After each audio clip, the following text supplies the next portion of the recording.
apa sebenarnya yang terjadi. Karena orang Singapura yang mempermasalahkan, maka mereka lah yang menjelaskan. Ternyata mereka memposting pada tanggal 17 Mei 2022 di web resmi mereka 3 poin tentang poin pertama, kedua, dan ketiga tersebut.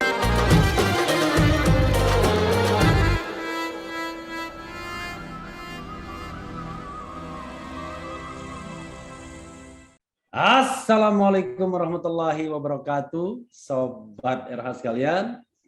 Jumpa lagi kita di channel yang keren ini. Keren.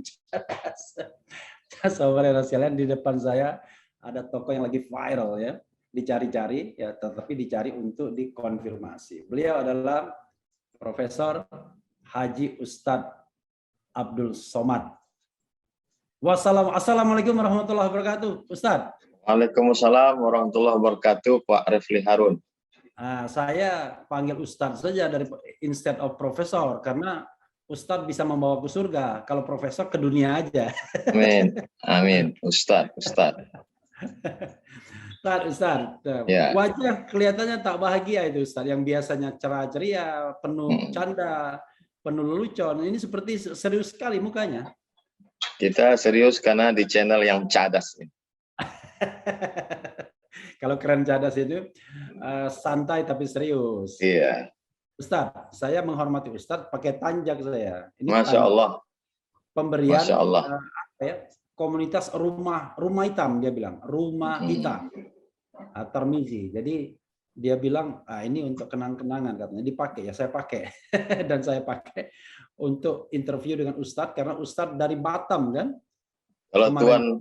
Kalau Tuhan menangkap banteng setelah ditangkap lalu dipijak, kenapa Bang Refli ini makin ganteng? Karena sekarang memakai tanjak.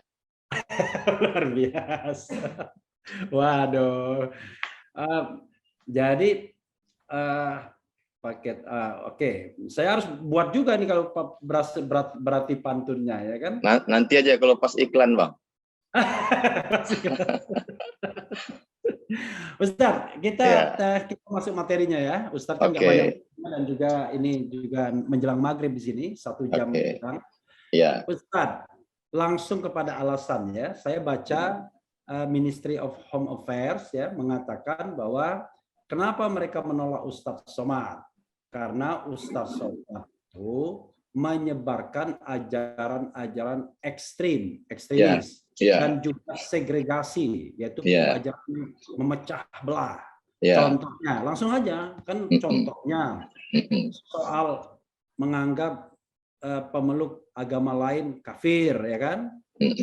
Dia contohkan soal pembahasan bahwa, mohon maaf ya, salib itu tempat jin kan gitu-gitu. Kemudian juga suicide bombing, bom bunuh diri itu adalah jalan menjadi martir ya, dan diperbolehkan. Nah, ini seperti itu, ajaran seperti itu tidak acceptable untuk masyarakat Singapura yang multi etnis dan multi religious society. Jadi itu alasan Kementerian Dalam Negeri Singapura. Silakan Ustadz elaborasi sebanyak-banyaknya, Tad. Tentang masalah-masalah kontroversial yang pernah ditujukan ke saya, semuanya sudah diklarifikasi. Tinggal tulis saja di www.youtube.com klarifikasi UAS. Setelah itu tulis masalahnya apa. Masalah tentang martir bunuh diri, saya jelaskan itu konteks di Palestina.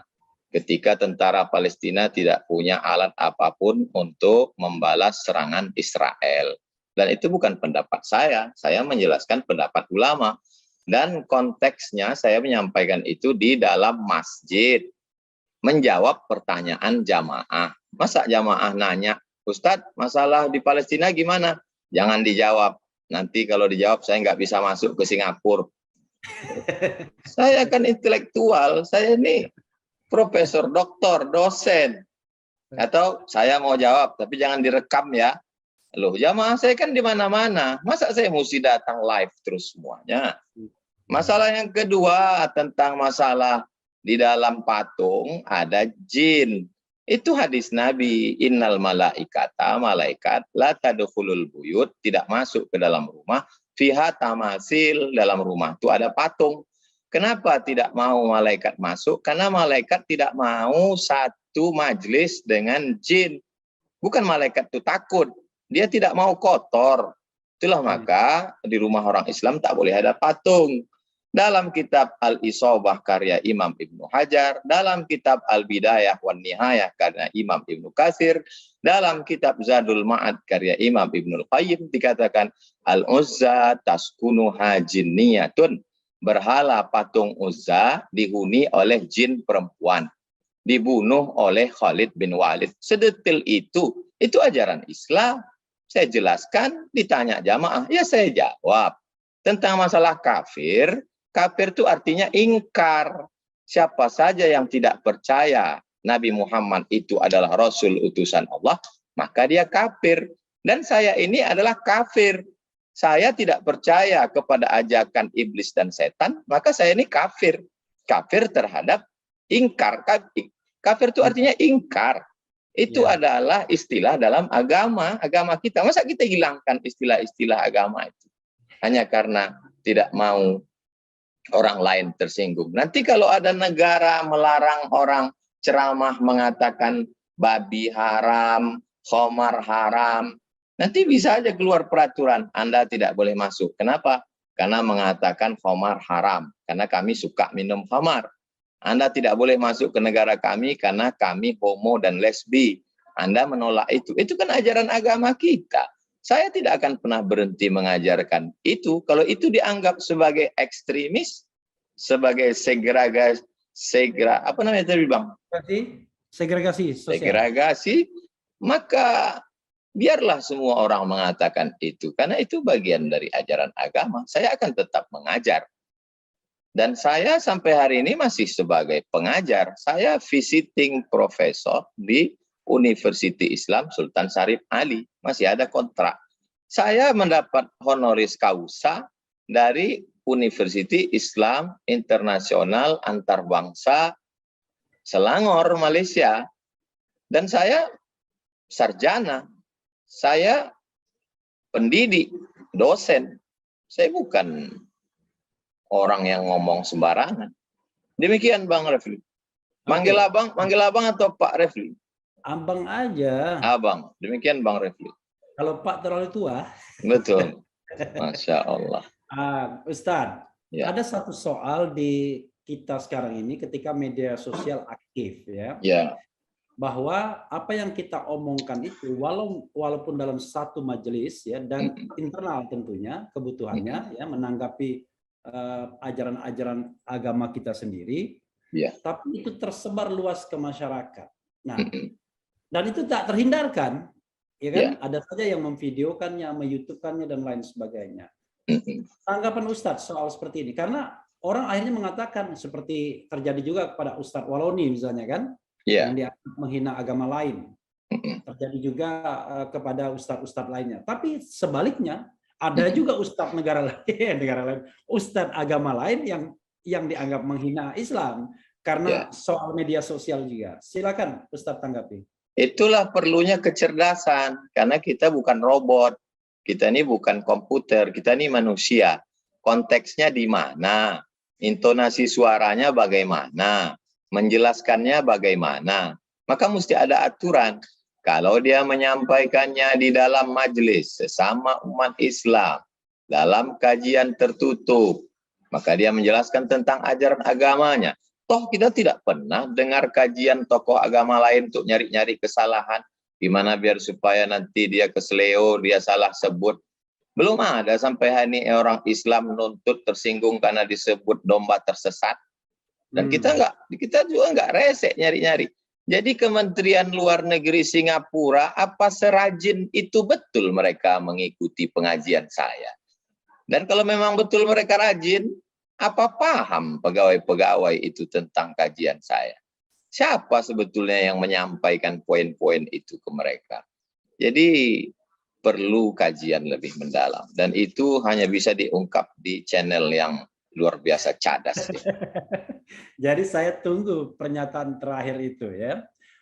Jadi bisa dispekulasikan, bisa kita amati.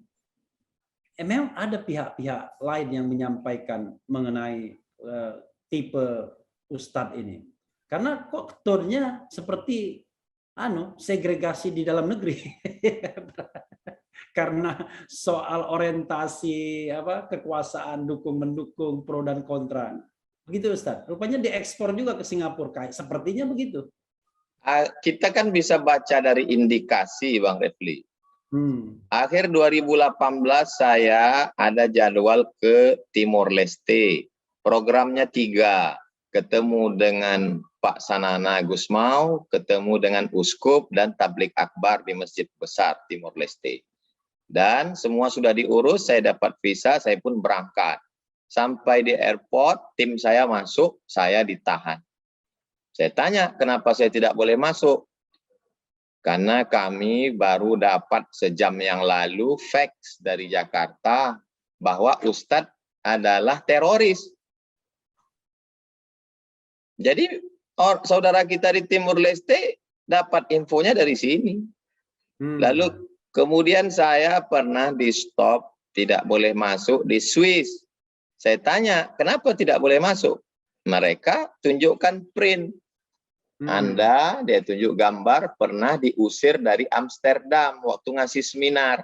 Karena sudah diusir di Amsterdam, kami takut buat keributan juga nanti di Swiss. Dari mana orang Swiss bisa dapat print? Dari Indonesia. Siapa yang ngirim? Itulah namanya teori konspirasi. Konspirasi itu tidak bisa diungkap. Kalau bisa diungkap, dia tidak konspirasi. Untuk membusukkan. Kalau bisa channel yang cadas ini mengungkap, itu luar biasa tuh Bang.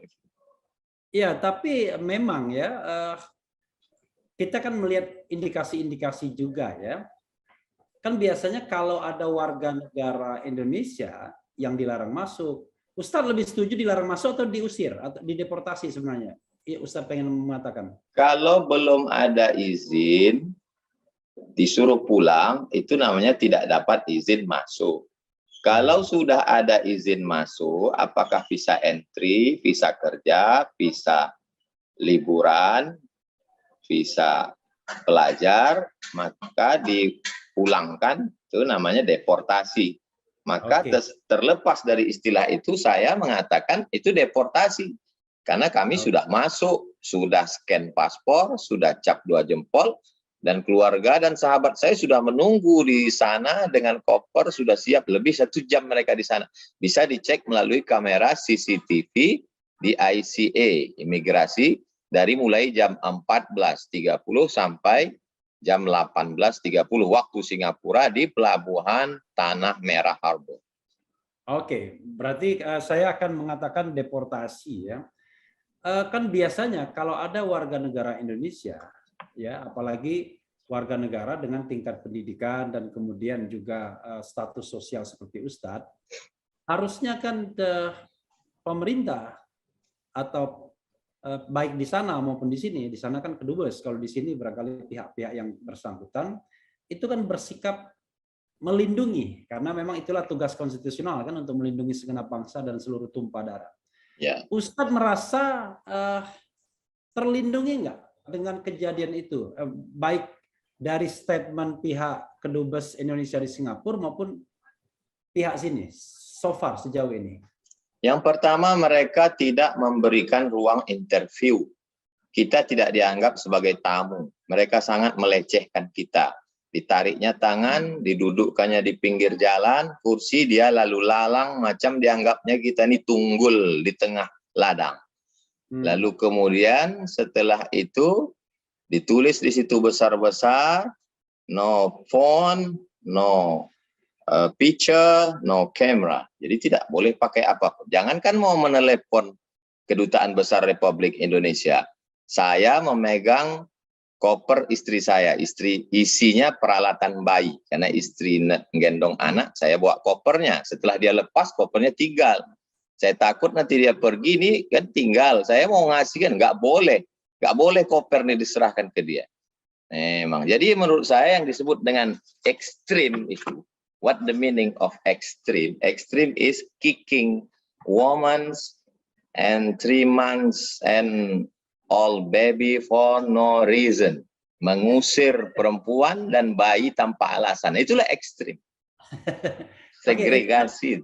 Ya, itu perlakuan pihak Singapura ya. Ya. Yang saya ingin tanyakan juga, oke, karena itu kan tidak ada komunikasi saat itu, tidak memungkinkan komunikasi. Ya. Tapi setelah itu, setelah Ustadz kemudian katakanlah tersebar beritanya, kan ada pernyataan-pernyataan baik dari otoritas Indonesia di Singapura maupun pihak-pihak di dalam negeri. Ya. Mungkin yang sempat Ustadz ikuti ya, misalnya Kedubes atau Duta Besar Singapura mengatakan berdasarkan klarifikasi kami itu bukan dideportasi katanya, tapi dilarang masuk, misalnya begitu. Ya. Nah, apakah Ustadz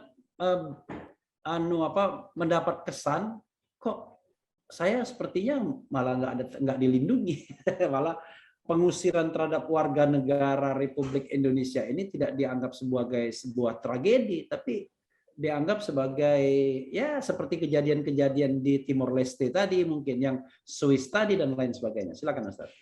Mungkin karena sudah terlalu sering tidak diperdulikan orang, jadi saya memang tidak pernah berharap. Semakin besar pengharapan, semakin besar kekecewaan. Boleh untuk update status nanti malam. Jadi saya hanya mengadu kepada wakil saya, wakil rakyat. Saya sebagai rakyat Indonesia mengadu kepada wakil rakyat. Maka dalam status saya meminta ke DPR RI supaya memanggil Duta Besar Singapura di Jakarta untuk menjelaskan apa sebenarnya yang terjadi. Karena orang Singapura yang mempermasalahkan, maka mereka lah yang menjelaskan. Ternyata mereka memposting pada tanggal 17 Mei 2022 di web resmi mereka 3 poin tentang poin pertama, kedua, dan ketiga tersebut. Demikian Bang Refli. Oke, yang paling penting kan poin keduanya itu yang berisi poin alasan. Kedua, ya. Ustadz, pada hari-hari ke depan ini itu tidak akan berhentilah kira-kira kasus ini. Saya mendengar beberapa kelompok, beberapa teman misalnya mau melakukan demo misalnya, aksi unjuk rasa di Kedubes Singapura, dan lain sebagainya, dan lain sebagainya. Saya tidak tahu persis tanggapan Ustadz. Mereka melihat kita sebagai kuli. Dari perlakuan dia menarik tangan saya waktu cap-cap itu. Sini mas, sini mas, sini mas.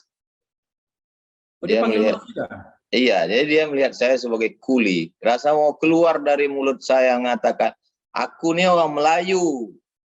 Rasa mau keluar, tapi apalah gunanya kan, mubazir aja. Jadi lebih baik banyak sholawat. Allahumma sholli ala sayyidina Muhammad. Allah. Jadi tak ada gunanya. Jadi mereka melihat kita sebagai kuli. Jadi perlu tunjukkan kita ini bermartabat. Kita ini bangsa yang besar. Kita dulu punya Sriwijaya, kampungnya Bang Refli. Kita dulu punya namanya Majapahit. Jadi mereka itu dulu nggak ada apa-apanya. Tunjukkanlah kita sebagai bangsa yang besar. Artinya kalau kita punya kekuasaan ya dengan kekuasaan. Kalau kita tidak punya kekuasaan dengan statement supaya orang ingat. Setelah saya browsing cari-cari, ternyata masyarakat yang paling letih, paling lelah di dunia ini adalah orang Singapura. Bang Refli boleh cari. Mereka ini lelah sekali mereka. Mungkin saking lelahnya itu dia lupa dengan sejarah. Hidupnya udah seperti robot saja. Perlu mereka diingatkan tentang sejarah, tentang kehidupan, tentang ya bahwa kita ini manusia, kita ini bukan transformer. Ustadz, perlakuan warga negara Indonesia ya dalam hal ini kasus Ustadz, apakah merefleksikan katakanlah cara pandang mereka terhadap pemerintahan di Indonesia? Sebetulnya kalau bercerita tentang cara pandang orang secara umum, itu tidak hanya di Singapura, Bang Refli, termasuk juga di Saudi Arabia ketika kami masih kuliah dulu di Mesir tahun 98 sampai 2002. Itu kalau pergi ke Makkah musim haji atau pergi umroh, kalau supir taksi nanya, ya mungkin agak bohong-bohong dikit, kita bilang kita Menen dari mana? Thailand. Kok hitam ya, agak dekat-dekat pantai sedikit. Karena kalau kita bilang dari Indonesia, dia sepele sekali. Dia sangat merendahkan, nanti marah, emosi kita. Nanti dia bilang, Siti Rahma, murah-murah. Jadi memang mereka melecehkan kita.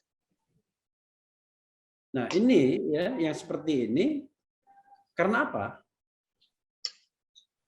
Ya, saya tanya kawan saya dari saya di Maroko, satu asrama dengan sahabat dari Chittagong, India, Pakistan, Bangladesh. Kata dia, kami sesusah-susahnya kami tidak kirim perempuan karena kami takut jatuh harkat martabat kan. Jadi lebih baik susah di kampung sendiri. Jadi masalahnya kompleks, Bang Refli, besar sekali masalah. Oke. Ustadz, hari-hari ke depan apa yang mau Ustadz lakukan? Saya tetap seperti aktivitas biasa, saya mengajar, membimbing anak-anak di pondok, pulang, keluar tausiah, keluar kota. Seperti biasa, tidak ada yang berubah. Karena saya jadwal ke Singapura itu liburan. Hanya 2 hari, datang 16, pulang 17, 18 ke Pekanbaru. Habis itu ya aktivitas biasa lagi. Kalau dikatakan itu mengganggu pikiran saya, tidak. Karena udah biasa, Bang Refli. Ustadz di dalam negeri juga kan pernah mengalami persekusi juga ya, kalau saya tidak salah ya, tolong ingatkan saya juga. Di Bali. Di Bali. Di mana lagi, Ustadz? Yang seingat saya itu aja. Bali. Artinya sebenarnya di dalam negeri aman-aman aja ya, nggak ada masalah selama ini. Sampai sekarang tidak ada masalah, aman-aman. Karena ada kesan begini, Ustadz. Ini mohon maaf ya, termasuk juga saya, barangkali orang-orang yang suka kritis pada pemerintahan ya. Kalau saya kan ceramah kemana-mana, di YouTube saja ngomongnya kan, jadi tidak ada cekal-mencekal. Tapi ada kesan orang-orang seperti Ustadz yang kalau ngomong barangkali dalam perspektif pihak lain dianggap keras begitu ya. Itu sering sekali dicap radikal, ekstremis, kemudian juga rentan untuk korban persekusi gitu ketika menyampaikan katakanlah ceramah dan lain sebagainya. Cobalah Bang Refli buat penelitian, ajak kawan-kawan di kampus, dengar ceramah Abdul Somad itu 1 jam. Ceramah saya 600 ml, 60 menit. Berapa banyak seriusnya, berapa ketawanya, apa aja isinya, apa betul, bandingkan dengan yang lain. Saya kira belum move on masalah politik. Kita kira dulu dengan berakhirnya Pilpres, berakhir, ternyata saya kira belum berakhir. Dulu kan masih ada dikotomi kotak antara cebong dan kampret. Ya, saya dianggap karena mendukung Pak Prabowo, saya dianggap kampret. Toh itu semua kan sebetulnya sudah berakhir. Semua kan sudah jadi cebong pada masanya. Atau kecebong kampret. Iya, kecebong rasa kampret. Membuat istilah baru untuk melabelisasi mereka-mereka yang mengkritisi pemerintahan Presiden Jokowi atau katakanlah tidak mengendorse pemerintahan Presiden Jokowi dalam statement dan pernyataannya itu dengan ucapan kadrun. Jadi siapapun dibilang kadrun, apalagi kadrun nomor 1, nomor 2 ya barangkali Ustadz Abdul Somad dianggap pun begitu. Ya, kita mungkin setelah podcast, setelah dialog ini, suara kita akan kejar-kejaran ini. Nomor 1, 2 antara Abdul Somad dan Bang Refli Harun. Enggak, Ustadz Abdul Somad yang pasti nomor 1. Saya kan tidak ada pengikut, ya kan? Pengikutnya itu Ustadz Abdul Somad yang banyak pengikutnya. Masya Allah. Banyak yang mengikuti channel RH. Tercerahkan. Saya baca komen-komen dan saya ikuti. Amin, amin, amin. Ustadz, ini panggilan masjid kayaknya sudah berbunyi-bunyi, kan tak enak juga nanti kan? Bilang kadrun tapi tidak menghargai bunyi-bunyi. Iya, kadrun memperjuangkan toa tapi enggak ke masjid. Ustaz, silakan Ustaz closing statement, mungkin apapun undang-undang Ustaz silakan disampaikan ya. Dan ini live memang, gitu. Apa yang saya alami akan menjadi bagian dari sejarah. Saya akan menceritakannya di hari tua kepada anak-anak saya. Diusir karena saya berpegang kepada agama saya akan bangga menceritakan ke anak cucu saya. Aku dulu diusir karena aku menyampaikan ajaran agamaku. Sampai masanya ada yang menjadi sampah sejarah. Maka jangan jadikan diri kita sebagai sampah sejarah. Mudah-mudahan saya, Bang Refli, kita tidak ingin dikenang, tapi paling tidak kita memberikan kontribusi terhadap sejarah masa depan bangsa Indonesia yang besar, macan Asia, yang pada zaman silam menguasai dari Vietnam hingga ke Samudra Pasai. Kita masih tetap bangga dengan kebesaran negara Kesatuan Republik Indonesia yang merdeka atas berkat rahmat dari Allah yang Maha Kuasa. Demikian, Bang Refli. Luar biasa. Ustadz, kita ditonton sampai 5.000 kilo orang yang watching now. Allahumma. Yang apa at the same time gitu ya, yang come and go pasti lebih banyak lagi. Banyak sekali komentar-komentarnya, tetapi tentu Ustadz bisa melihatnya nanti ya di RH Channel setelah ini. Dan saya biasanya membacakan 1-2 komentar untuk ditanggapi, tapi rasanya tidak pada tempatnya juga kalau saya masih menahan Ustadz Abdul Somad. Karena yang paling penting adalah bagi RH Channel adalah whenever kita membutuhkan Ustadz Abdul Somad, nah kita bisa hubungi Ustadz Abdul Somad untuk klarifikasi. Amin, insya Allah. Ustadz, terima kasih banyak. Ada terakhir yang mau saya sampaikan. Oh, silakan Ustadz. Kalau Tuan ke pasar Rabu, jangan lupa meminum kopi panas. Kenapa sampai 5.000? Karena berada di RH Channel yang sangat cadas. Luar biasa ya. Kalau saya saya harus ngomong juga ya kan. Kalau kita minum kopi panas ya kan, oh jangan. Kalau kita pergi ke Cibodas ya kan. Cibodas. Kalau pergi ke Cibodas, jangan lupa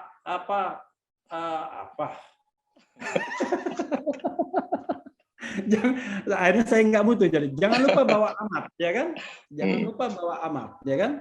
Kenapa jadi keren cadas? Ini karena Abdul Somad. Masya Allah, Masya Allah. Ustadz, itu saja. Wassalamualaikum warahmatullahi wabarakatuh. Waalaikumsalam warahmatullahi wabarakatuh. Terima kasih, Bang. Oke.